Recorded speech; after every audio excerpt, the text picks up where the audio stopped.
우리 이진영 선생님이 먼저 2021년도 양시연의 사업계획을 우리가 어떻게 합의하고 하려고 했던 건지 다시 한번 이야기 나눠보도록 하겠습니다. 또 운영위원회 아래에 실행위원회, 조직홍보위원회, 정책위원회, 협치위원회를 두고 이 운영위원회에서 결정된 사항을 집행을 하는 위원회를 두고 있습니다. 여기에도 지금 마을사경복지의 활동가들이 각 위원회별로 5인에서 9인 사이로 구성이 되어서 운영이 되고 있습니다. 그래서 양시위원회 네트워크는 이렇게 3개의 네트워크의 네트워크로서 운영위원회와 실행위원회라는 조직 구성을 가지고 운영이 되고 있습니다.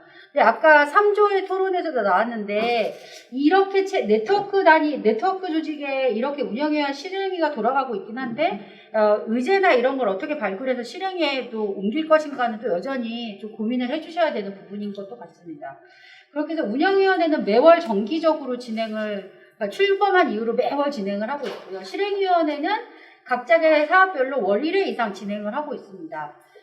그리고 올해 2021년에는 회원 전체 워크숍을 오프라인으로 좀 꼭 진행을 하자. 그 사업이 결정이 돼서 지난 5월 25일 날 신정복지관에서 약 35명 정도의 네트워크 회원 단체들이 회원 활동가들이 모여서 전체 워크숍을 했습니다. 여기서도 이제 사업 계획을 한번 공유를 했었고요.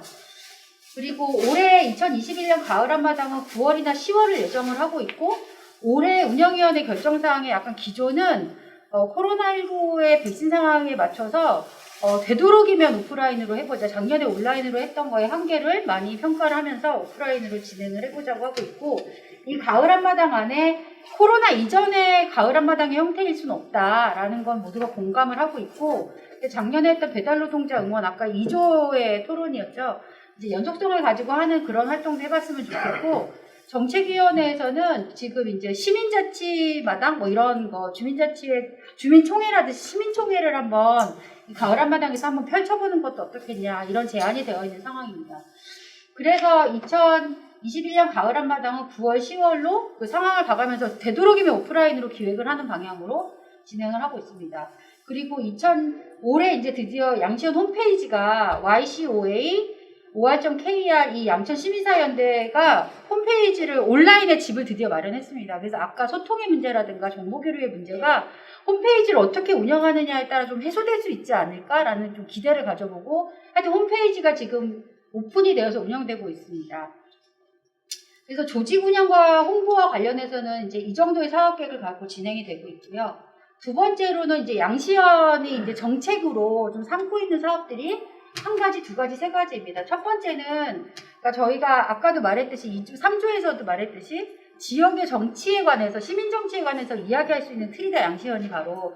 그래서 올해 또 그 보궐선거가 있었잖아요. 그 기간 동안에 어떤 걸 해볼까 하다가 선거 캠페인을 진행하고 인권이라는 키워드를 가지고 인권 친화적인 투표소 만들기를 캠페인을 진행을 했고 제보를 받은 거를 가지고 모니터링을 진행해 그걸 가지고 지금 선관위를 미팅하고 있는 과정입니다. 선관위에는 제안을 했어요. 이게 제보받은 내용을 바탕으로 양천 선관위랑 이런 거를 좀 변화시켜 나가자라고 제안 단계에 있는 상황이고 이 내용을 모니터링에서 나왔던 제안을 가지고 제보를 가지고 인식 개선 영상을 미디어 네트워크에서 만들었습니다. 그래서 보셨죠? 제가 링크 걸어드렸던 거.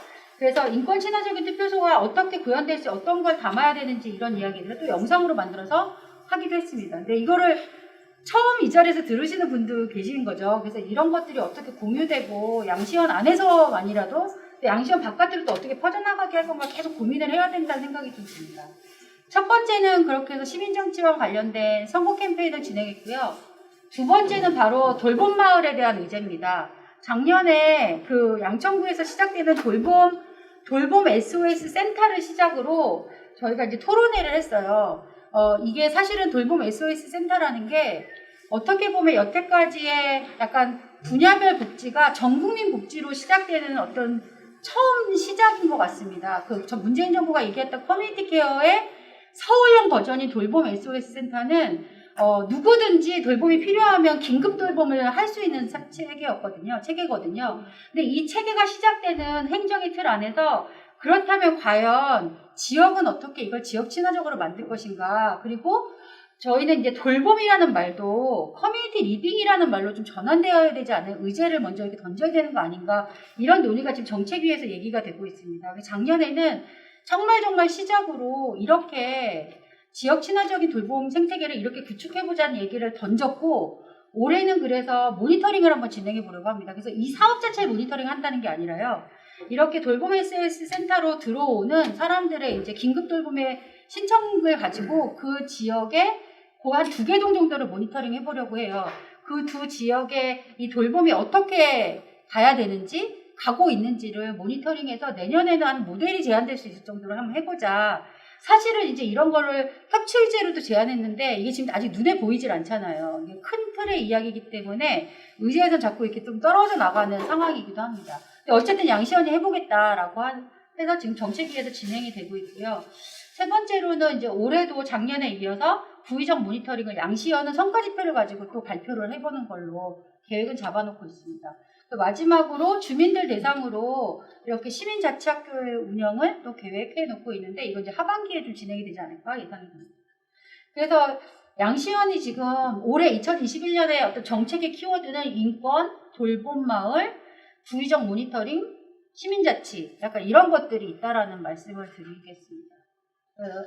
그다음에 또 양천시민사회연대가 지역민주주의를 향상시키기 위해서 민간협치에 적극 개입하겠다라는 게 목표에도 분명하게 해놨었기 때문에 협치위원회를 만들어서 하고 있습니다. 그 서울시가 민간협치 정책으로 플랫폼 사업과 동시에 지역사회 혁신계획이라는 사업을 구와 시에 협치로 하고 있는데요. 양천구도 양천구 지역사회 혁신계획을 하고 있습니다. 그래서 이게 구 단위 계획이라고 해서 약 10억 정도의 예산을 가지고 지역의 민간협치 생태계를 만들어가고 있는데요.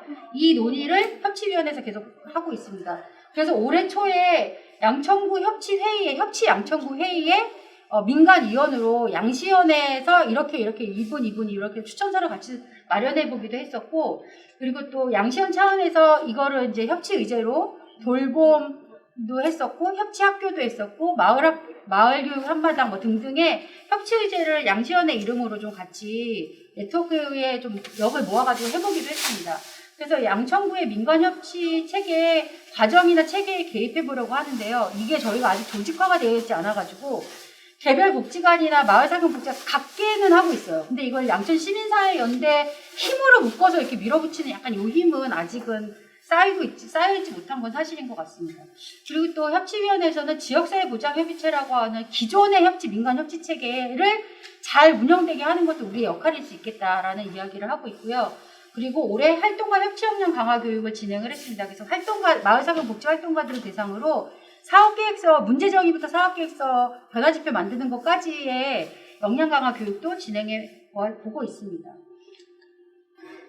그리고 마지막으로 이게 양시연 자치 사업은 아닌데요. 저희가 지금 민민협력사업, 서울시 민민협력사업을 받고 있잖아요. 그래서 이 마을사경 복지의 네트워크를 넘어서는 네트워크도 지원하고 이 지원해서 이 양시연의 네트워크 안으로 초대하기 위해서 민민협력사업에 마을에서 학교방학 교육을 담당하고 있는 네트워크, 그 다음에 우리 말고 또 오래전부터 구의적 모니터링을 해왔던 곳, 그리고 인권교육이라는 키워드를 가지고 활동가들이 모여있는 그곳, 그 다음에 양천에서 마을 미디어라고 묶을 수 있는 곳들을 다 불러 모아서 지금 모임을 하고 있고 첫 번째 컨텐츠가 생산이 됐죠. 그런 모임을 진행하고 있습니다. 그리고 또 이 세대 모임은 활동가들을 좀 세대별로 묶어서 이 조직의 연속성이라고 해야 될까요? 이게 그런 것들을 좀 깨하기 위해서 세대 모임이 지금 진행이 되고 있습니다. 그리고 사업계획에 분명히 이제 기후위기 대응이라고 이렇게 들어간 있었는데 이거를 양시연 틀 안으로 어떻게 사업화하는지는 아직 계획을 못하고 있는 상황에서 3조에서 이제 그런 거를 운영이 교육부터 시작하는 게 어떻겠냐라는 제안이 나온 상태입니다. 이렇게 해서 이제 사업 계획은 다 짜져 있는 상황이고요. 지난 5월 25일 전체 워크숍에서 이게 사업별로 약간 그때 활동가들 대상으로 아이스 브레이킹을 좀 해봤었습니다. 그래서 양시연이 활동가의 역량을 강화하려면 어떻게 했으면 좋겠냐, 아이스 브레이킹에 대한 결과였고요. 연대 활동이나 그러니까 양시연의 연대 활동이나 사업을 어떤 게 좋겠냐라고 했을 때 아이스 브레이킹 결과가 아까 나왔던 얘기 똑같습니다. 응원 캠페인을 연속적으로 좀 해봤으면 좋겠고 이벤트적인 걸 어떻게 조직의 사업으로 가져갈지 이런 이야기들도 나왔습니다. 그리고 이제 홈페이지 및 홍보를 강화해서 양시연을 어떻게 더 알렸으면 좋겠느냐라는 아이스 브레이킹의 결과는 마을미디어 네트워크 모임 활용했으면 좋겠고 각 기관이나 단체가 전부 다 양시연의 어떤 내용들을 홍보할 수 있게 조직화해보자 이런 이야기도 있었습니다. 그 공익 활동을 위한 공간에 대한 이야기가 많이 나오는데 이걸 어떻게 이야기를 시작해 볼 수 있을까라고 했을 때 이런 얘기도 있었습니다. 양시현이 정치 세력화를 통한 힘이 필요하다. 이래서 공간을 마련할 수 있는 힘이 좀 만들어졌으면 좋겠다 이런 얘기 나왔고요. 마지막으로 이제 내년부터는 이제 공모사업이 이제 공식적인 서울시 공모사업이 이제 사라지는 상황일 수도 있겠을 때 기금 마련을 어떻게 할 건가에 대한 의견도 바자회 등등의 의견이 나왔습니다.